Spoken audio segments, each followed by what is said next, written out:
Con la clase del día de hoy, compañeros. El día de hoy vamos a abordar el último vicio del consentimiento. En la clase anterior nosotros habíamos abordado lo que era el dolo, ¿verdad? La violencia y el error. El día de hoy vamos a platicar sobre un vicio más, ¿verdad? Solo que esto es un poquito más alambicado, ¿verdad? Más elaborado aún. Y tiene algunos aspectos muy interesantes. Ya nosotros habíamos platicado de los elementos del contrato, ¿verdad, compañeros? Luego hablamos de los elementos esenciales del contrato. Los elementos esenciales del contrato, donde tenemos al consentimiento, la capacidad, los cuales abordamos después uno a uno y entramos a los vicios que pueden afectar al consentimiento. Recordemos que el consentimiento, pues, está derivado de lo que es la autonomía de la voluntad, ¿verdad? Porque una vez se presenta la voluntad, esta voluntad llega a un acuerdo con la voluntad de otra persona. Entonces, cuando llegan a un acuerdo para un fin común, tenemos el consentimiento. Pero el consentimiento puede ser afectado por varias situaciones, como comentábamos, ¿verdad? Como por ejemplo el dolo, la violencia, el error. Ahora vamos a platicar sobre el último de los vicios del consentimiento, compañeros, que es la simulación. Este es un elemento, una figura bien, bien importante, ¿verdad, compañeros? Pero a su vez es muy interesante por lo que se genera en esta situación. La simulación, su conceptualización es hacer parecer algo que no es, ¿verdad? Darle otra forma para buscar el consentimiento de otra persona, pues engañándolo, ¿verdad? Entonces, o para hacer caer en un error en una persona. Entonces, eso es la simulación. A eso se le denomina simulación. El término simulación, compañeros, proviene de la voz latina simulare, ¿verdad? Que significa fingir o hacer parecer lo que no es cierto. Entonces, esto, compañeros, como podemos observar, ya había sido contemplado por los romanos, ¿verdad? Ya como hemos platicado en varias ocasiones, es en Roma donde se inician, donde nacen una serie de instituciones que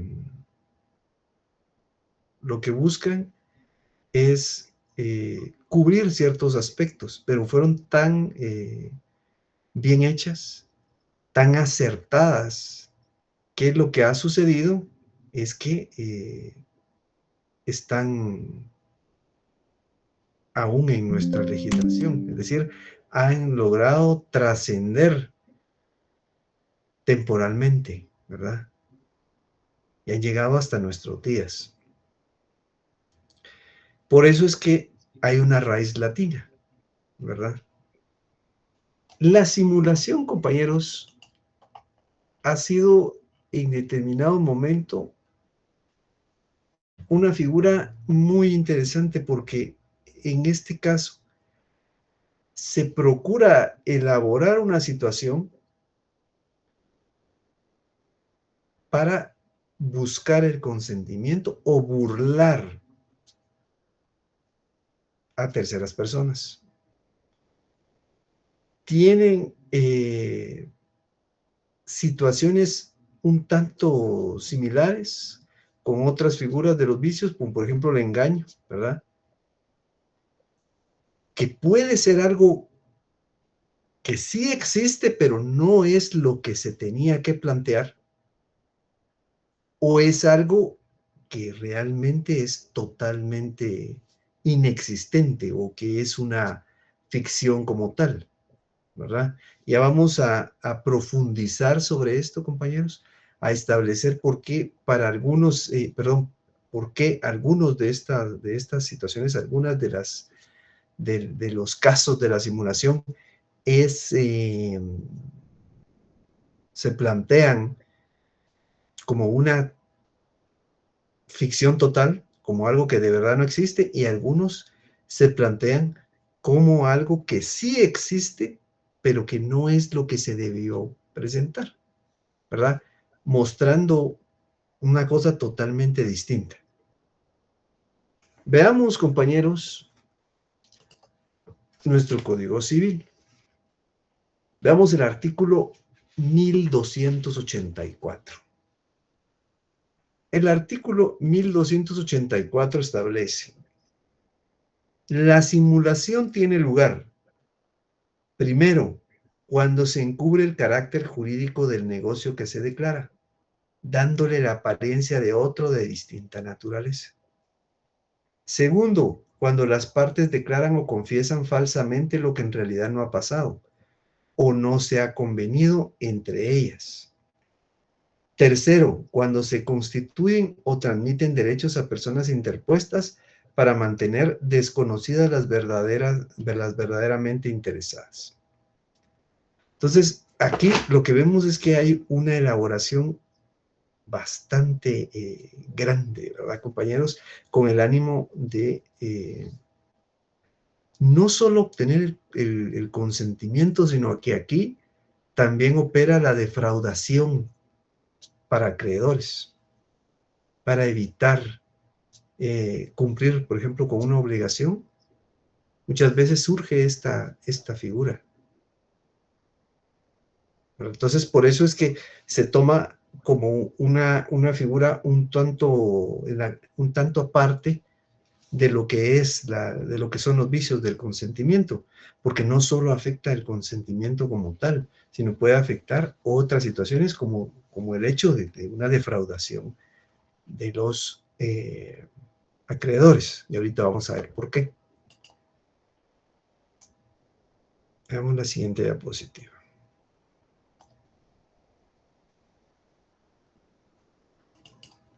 Como estábamos platicando, compañeros, la simulación, ¿verdad? Da lugar a una situación en la cual existe un engaño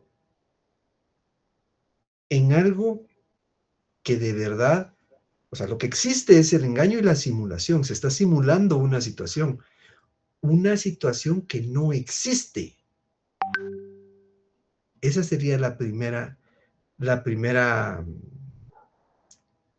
aspecto a considerar, ¿verdad? Que se planteó algo que de verdad no existe. Y segundo, que sí existe, pero no es lo que debía haberse planteado. Veamos el artículo 1285.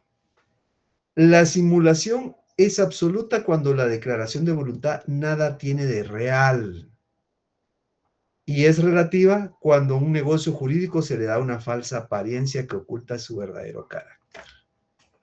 Entonces, aquí nosotros podemos ver la división que vamos a ver en la próxima diapositiva, pero lo que sucede es que la misma legislación plantea una clasificación, ¿verdad? Cuando el acto no existe, se da una simulación absoluta. Ahí realmente nunca existió el acto que se está planteando, ¿verdad? O sí existe, pero se está planteando otra cosa para evitar algo. La simulación tiene algunos requisitos, compañeros. Tiene varios requisitos que se los planteo yo aquí en la diapositiva. Y es que la simulación, primero que nada, tiene que existir una declaración que no tenga nada que ver con la realidad, ¿verdad? Que sea discordante, porque no existe, ¿verdad? Lo interesante, ¿no existe o es otra cosa? Lo interesante de este asunto es que tiene que ser de manera intencional. O sea, hay voluntad, ya sea de obtener el consentimiento de una persona a través de un engaño, o hay voluntad de defraudar utilizando el engaño. Entonces, sí hay una intención. Ese es un elemento esencial, compañeros. Es un elemento esencial en lo que es la simulación, ¿verdad? Segundo, debe de establecerse entre las partes, compañeros, entre los otorgantes, entre los contratantes que aparecen o comparecen en el contrato, ¿verdad?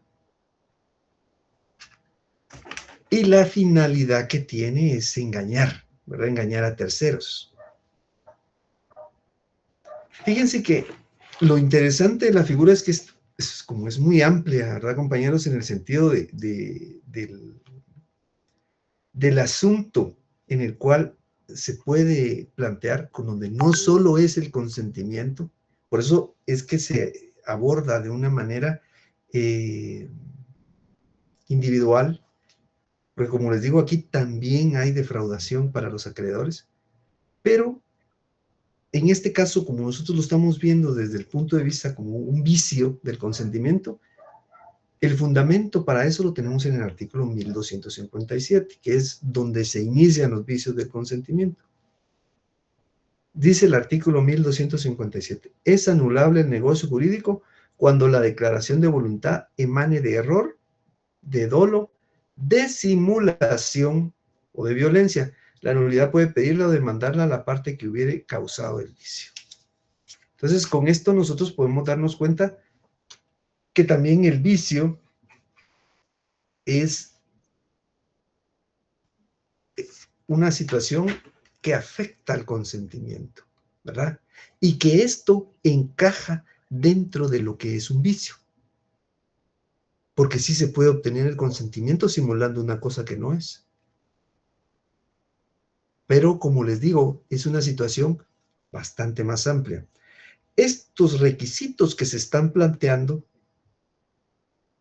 es para cuando se plantea o se tratan de deducir responsabilidades.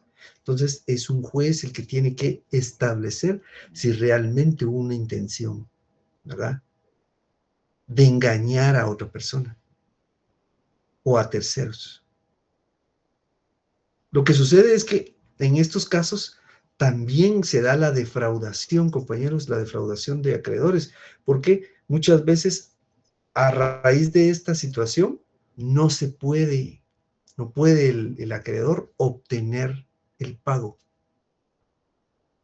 Entonces, es por eso que es tan especial la figura, porque los aspectos que en determinado momento abarca son mayores que el vicio propio, ¿verdad? Y esa es una gran diferencia con el resto. Se le agrupa dentro de los vicios porque también afecta el consentimiento, pero su espectro en relación al efecto que produce es mayor.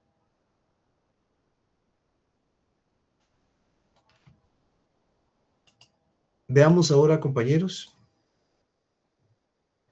la siguiente diapositiva. Aquí ya entramos a lo que a la lectura que habíamos que realizamos hace unos momentos en relación a cómo se divide la simulación, ¿verdad?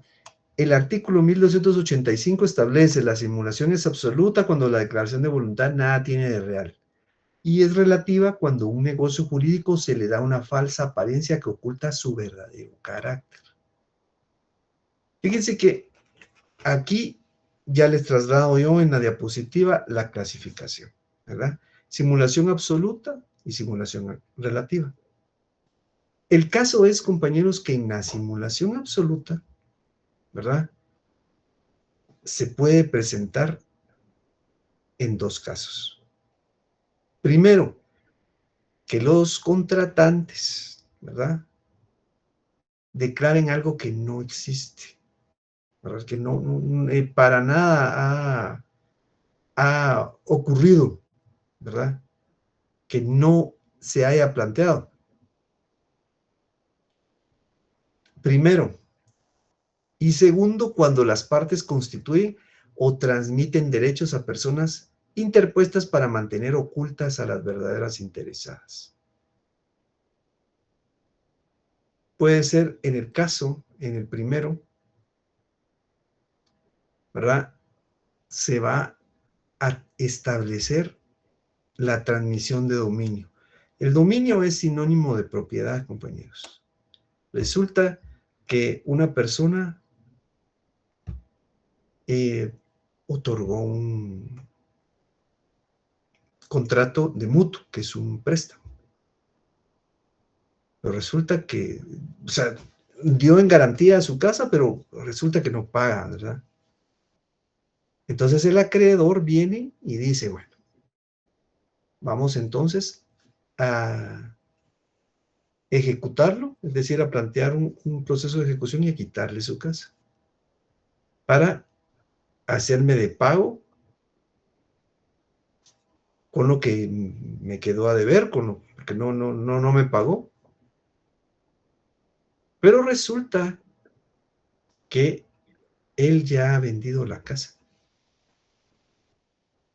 ¿verdad? O por lo menos fingió venderla, simuló venderla. Cuando el acreedor quiere iniciar un proceso judicial en contra de él, ya no puede. Y los bienes, y el bien, mire, ya no es de mi propiedad, ¿verdad?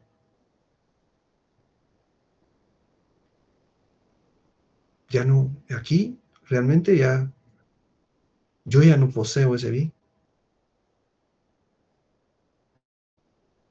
Pero muchas veces realmente el contrato ni siquiera se inscribió, se registró, solo existe un contrato, o si se dio y se registró, nunca se perfeccionó en el sentido de que se otorgó el bien y se pagó un precio. Eso nunca se dio. Entonces ahí se finge, ¿verdad? Nunca se dio. Esa es una situación en la cual no ha ocurrido, no se constituyó como tal. Solo una simulación. Y ahí vemos exactamente que, como les decía, el efecto puede ser mayor. Ahí se está afectando tremendamente al acreedor. El acreedor no puede hacerse de pago. Veamos lo que dice nuestro Código Civil.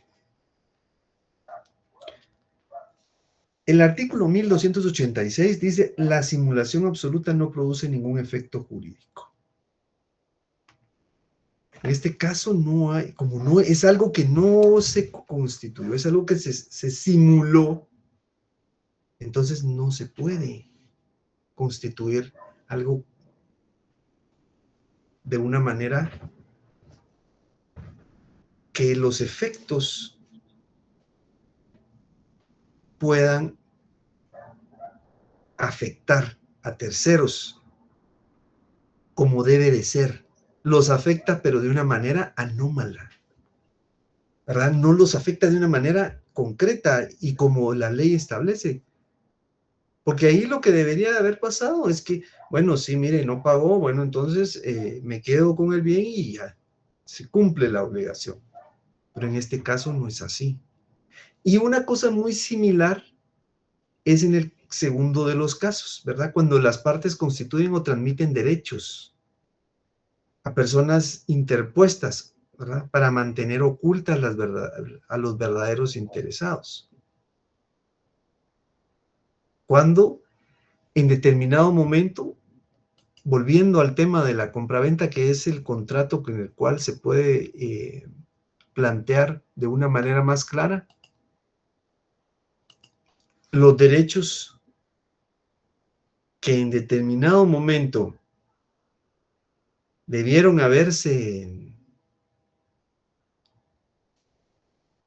estar al público, ¿verdad? A través de estar registrados, por ejemplo, un bien inmueble, donde ya a través de la inscripción en el registro se hace público.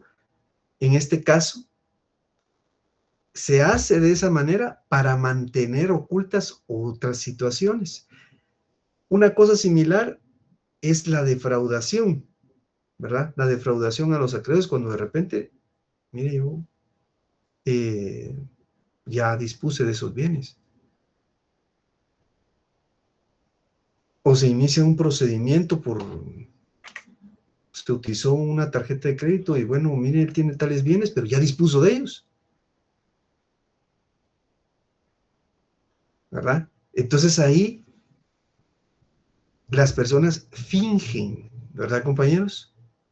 Porque al final no se cumple, no se perfecciona el contrato. Entonces no hay efectos jurídicos. Aquí volvemos a lo que señalamos en la diapositiva anterior. El acto no existe, ¿verdad? Porque lo que sucede es que nunca se perfeccionó. A eso es a lo que quiero llegar. Nunca se perfeccionó. Probablemente se elaboró, pero nunca se entregó el bien, nunca se pagó el precio. Volviendo al tema de una compraventa, ¿verdad? Nunca se realizó la transferencia de dominio. Realmente solo se fingió, se simuló que se había dado. Ya sea para evitar que me quiten el bien, ¿verdad? O para evitar que me deduzcan responsabilidades. Entonces se presenta esta situación, esta simulación, se simula algo que no es. Y ese es el primero de los casos, ¿verdad? Donde la simulación es absoluta porque realmente yo fingí que vendía mi casa, pero sigo viviendo en ella, tengo mi casa, estoy en mi casa. Claro, se tiene que hacer con alguien de mucha confianza. Aquí hay alguien más que se tiene que involucrar, a quien se fingió vender la casa.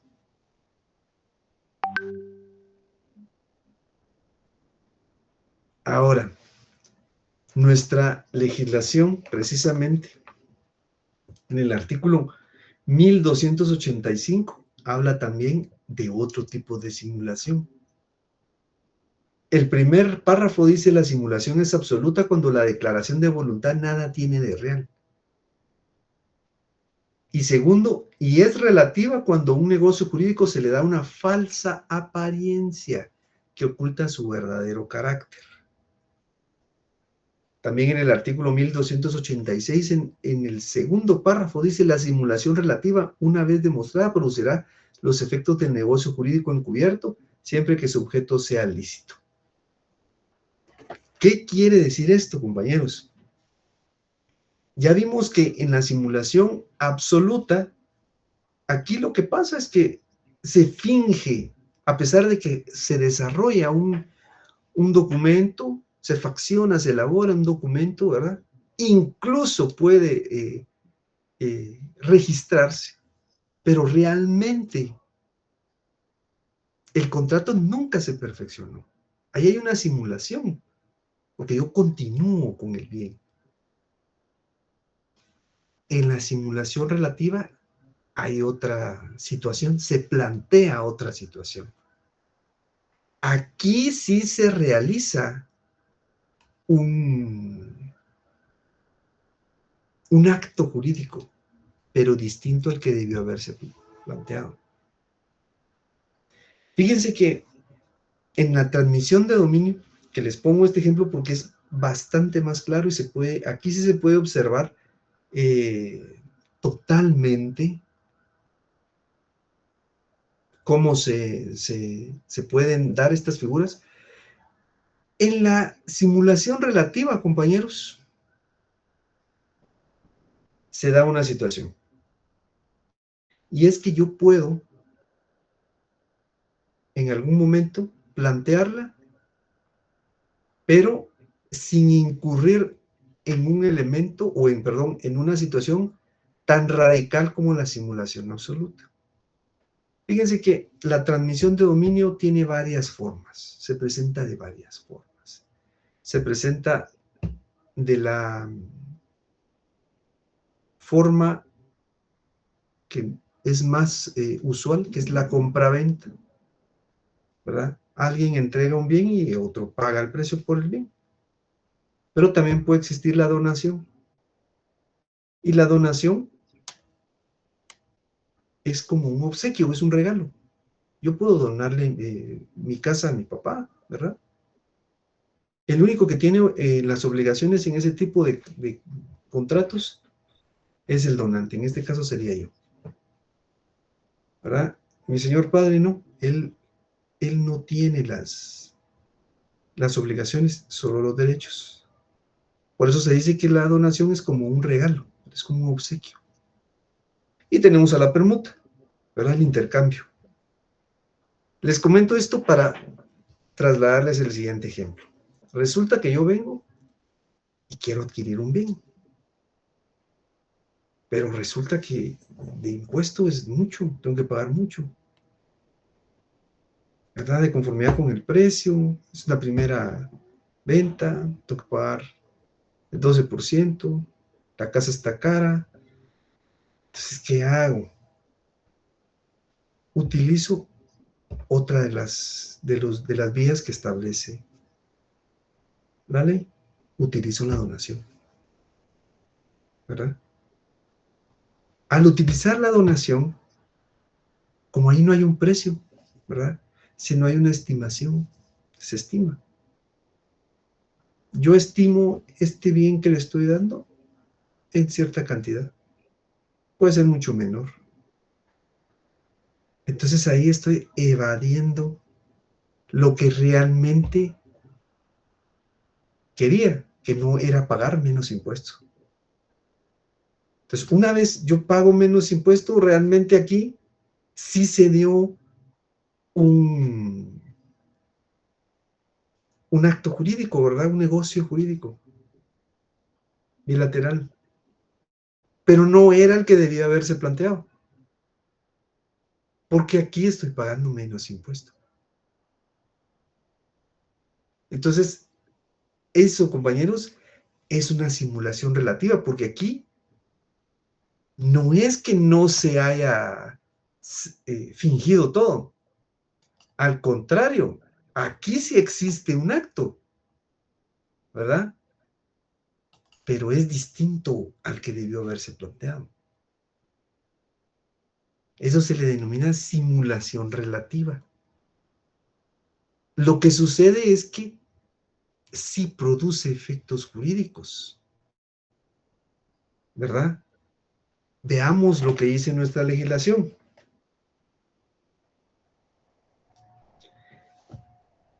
En el artículo 1286, al cual ya habíamos dado lectura, pero volvamos a dársela para poder encajar lo que hemos dicho.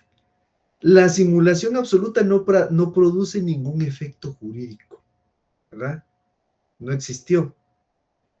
La simulación relativa, una vez demostrada, producirá los efectos del negocio jurídico encubierto, siempre que su objeto sea lícito. Esto sí puede continuar. Esa transmisión de dominio sí va a surtir sus efectos. Sí se le vendió.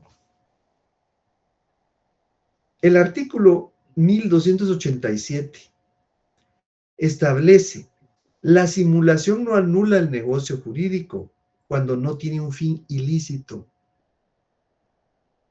ni causa perjuicio a ninguna persona. Si no hay una situación en la cual se esté afectando a un tercero, ¿verdad? No se está afectando a nadie, tal como lo establece el artículo, ¿verdad? Y su fin en sí no va dentro del no legal. Entonces, si nace a la vida jurídica, no tiene por qué anularse el negocio. Pero si vemos, sí, lo que pasa es que todo esto, compañeros, se tiene que demostrar, ¿verdad? Pero si establecemos que, mire, lo que sucede es que él vendió la casa porque lo que quería era evadir el pago de una deuda, entonces vemos que ahí sí hay una mala intención, ¿verdad? Y que también podemos establecer que al plantear esta situación, ¿verdad? Está causando perjuicio tal como lo dice el artículo, ¿verdad? Y su fin es ilícito, ¿verdad? Porque es evadir una obligación para la cual él ya se había comprometido. Entonces, eso, compañeros, sí produce que el contrato que se plantea sea declarado nulo, ¿verdad? Es anulable. Pero tenemos que ver bien la situación en la que se está planteando, ¿verdad?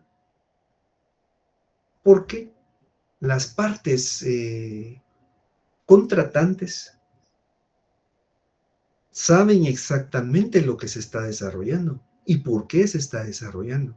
Por lo tanto, se puede establecer si hay intención o no. ¿Se recuerdan que eso lo platicamos precisamente como uno de los objetivos, ¿verdad? Uno de los requisitos, perdón, de la simulación. El primero, ¿verdad? Si es una declaración deliberadamente discordante con la realidad. Este punto es el que da pie para poder establecer lo de la simulación absoluta. Porque puede ser que, miren, elaboramos el contrato, pero nunca se perfeccionó, ¿verdad? Nunca se perfeccionó. Entonces, eso, compañeros, sí es discordante con la realidad y es de manera intencional. En cambio, en el otro caso, no. Lo que se utilizó fue un canal distinto, pero el contrato sí se perfecciona. Lo que utilizamos fue un canal distinto para pagar menos impuestos. Entonces, es eso, esa situación tan delgada, ¿verdad? Que se da, ese límite tan delgado, porque realmente en un caso el contrato se finge totalmente, pero en el otro no. Pero eso hay que probarlo, ¿verdad? Para poder establecer las responsabilidades necesarias. Y como les digo, lo que sucede es que en la simulación se afecta no solo el consentimiento, se le agrupa dentro de los vicios, pero afecta también a acreedores que en un momento dado están dentro de la relación contractual. Por eso es que se establece que puede afectar a terceros, no solo a las personas que intervienen dentro del contrato. De hecho, las personas que intervienen dentro del contrato saben lo que están haciendo. Entonces, ahí es donde se establece si hay intencionalidad o no. Fíjense que esta situación puede en determinado momento deducir responsabilidades, ¿verdad? Daños y perjuicios. Por ejemplo, alguien que está evadiendo entregar un bien y aún porque no pagó la deuda, entonces se le pueden deducir daños y perjuicios aparte de que tiene que pagar, ¿verdad?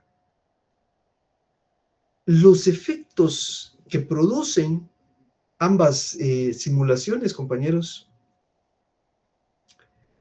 tienen una diferencia.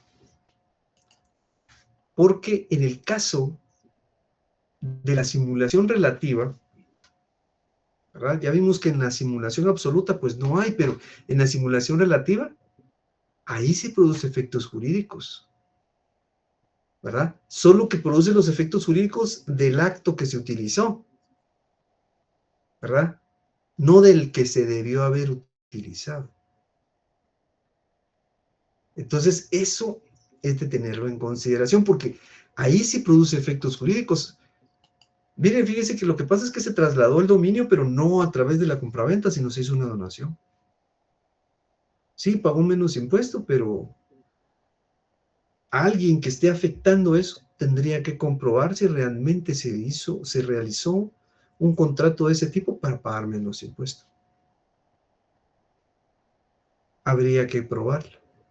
Es un poco más difícil en la simulación relativa. En la simulación absoluta hay elementos que pueden comprobar que la persona sí está actuando de manera anómala y está tratando de afectar. Veamos, compañeros,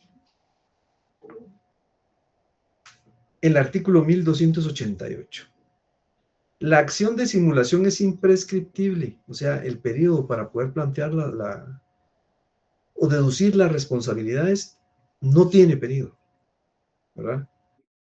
Hemos visto que en algunas hay un periodo de 1 año, un periodo de 2 años, incluso de 5 años, pero aquí no.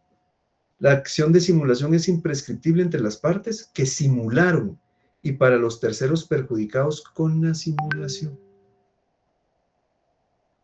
Entonces, eso lo tenemos que tener en consideración, ¿verdad, compañeros?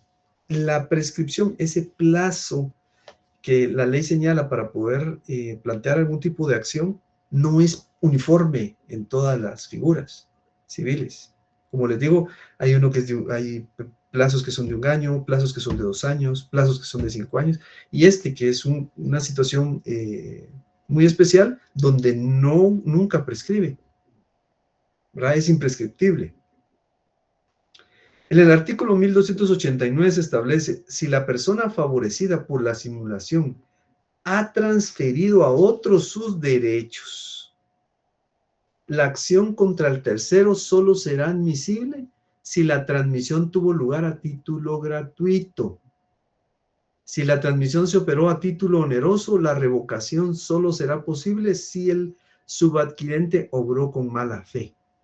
Lo que sucede, compañeros, es que ya el legislador aquí tiene en la mente que pues para poder defraudar muchas veces utilizan la donación. Entonces por eso dice aquí, si la persona favorecida por la simulación ha transferido a otros sus derechos, ¿verdad? Se planteó una simulación y yo me vi favorecido con ello, me dieron un bien, pero a su vez yo otorgué el bien a otra persona.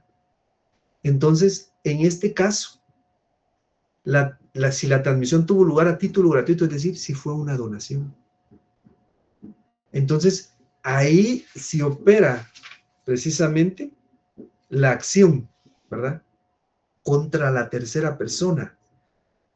Supongamos que una persona me dice, mire, te voy a dar el bien, ¿verdad? Pero yo lo que quiero es evadir impuestos, pues pagar menos.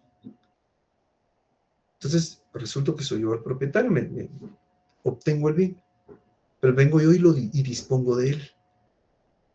Pues si lo dono, tal y como dice aquí, la acción es admisible si la transmisión, es decir,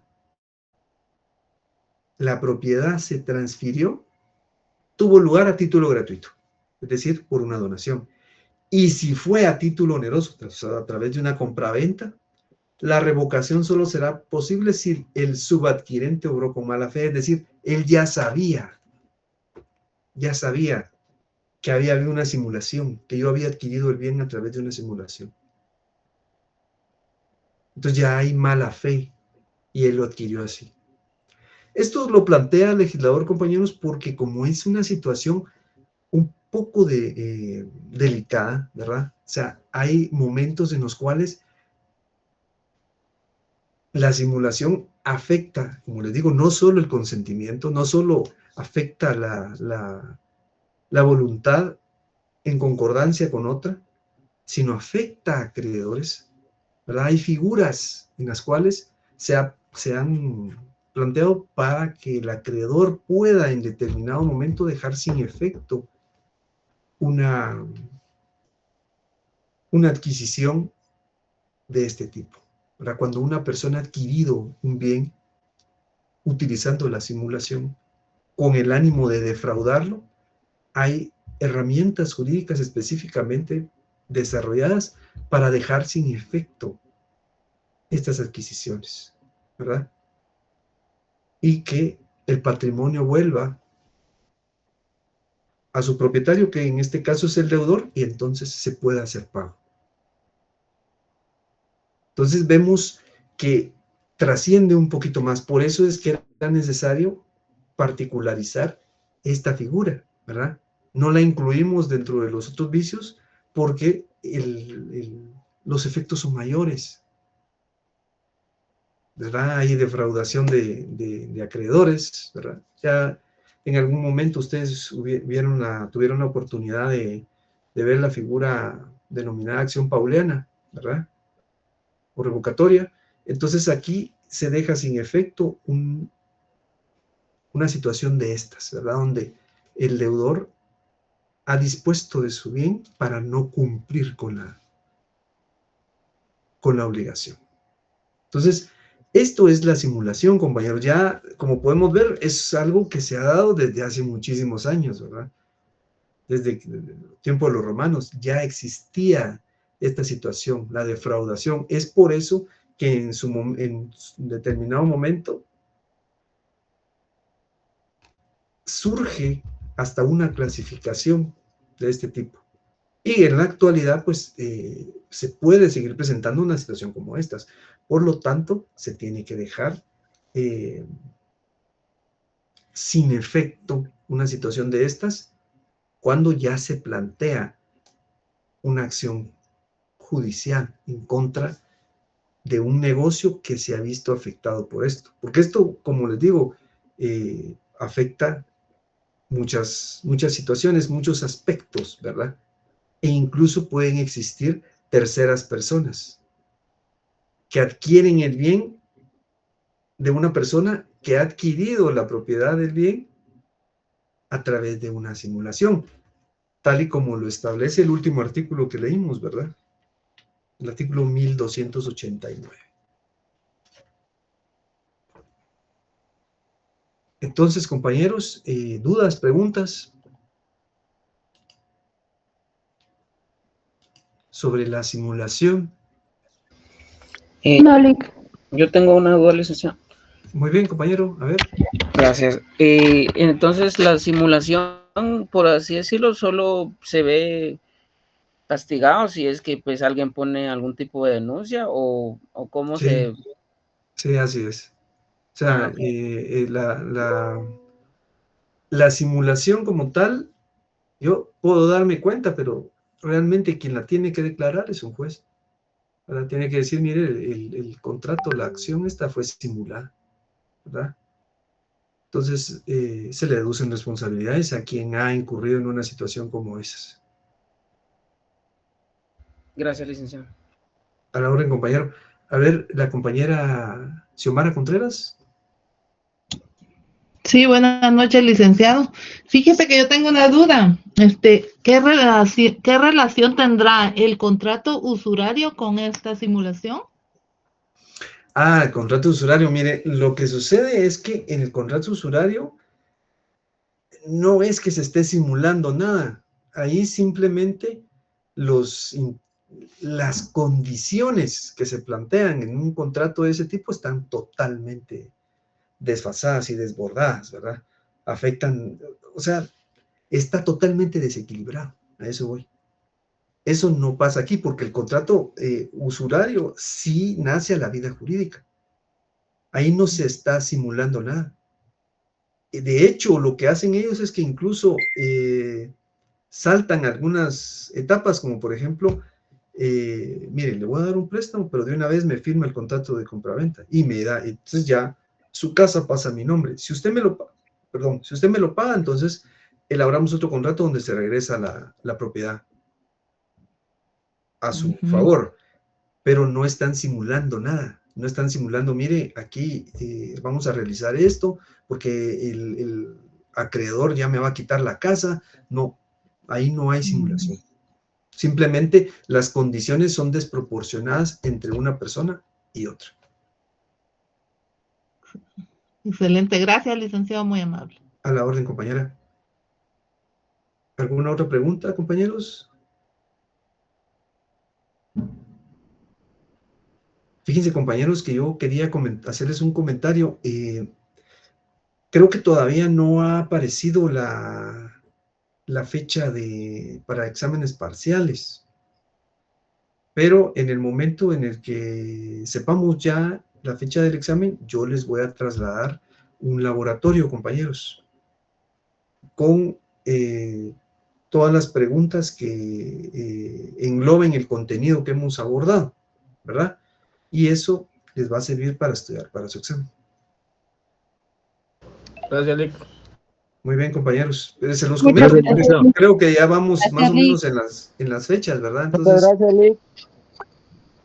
muy bien, compañeros. Entonces, yo dejaría la clase del día de hoy hasta aquí. Les agradezco mucho su atención y nos veríamos el día jueves, compañeros, siempre por esta misma vía. Que descansen, compañeros, que pasen una feliz noche. Gracias. Gracias.